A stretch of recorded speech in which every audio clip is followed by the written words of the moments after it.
Alamsa Yesu. Amina. Takataka. Naambia tu yani wale wenye Mungu alipea roho ya huruma. Ani wanihurumie tu na waniombee kwa Mungu. Na waniombee kwa Mungu. Okay. Kwa maana tangu tu Yesu aende ndani, maisha imekuwa magumu. Hii ulapi umetoa wapi? Yeye mwenyewe akiwa kwa hii poma anashughulikia watoto wake wenye wanakula, wenye wanakunywa. Sasa hii mimi sinako mahali popote penye natoa kitu hata cha kusaidia watoto. Unaanza kujinyonga ama? Mimi ni maskini wa Mungu kwa hii dunia. Maskini. Baba Mungu ndiye anayenichua maisha yangu ya kila siku. Mpaka hata umestuka. Kwa maana Mheshimiwa Chikati alikuja kwa hii boma ya Yesu. Akaona hali venye iko.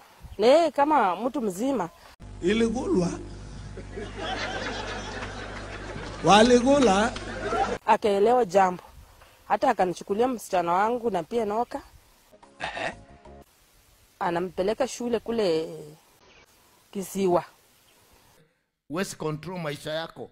Na niko na kijana mwingine kule Kiambu. Asa jana ananipikia simu ati mama wamenifukuza kwa nyumba. Wewe mjinga wewe. Wewe ng'ombe wewe.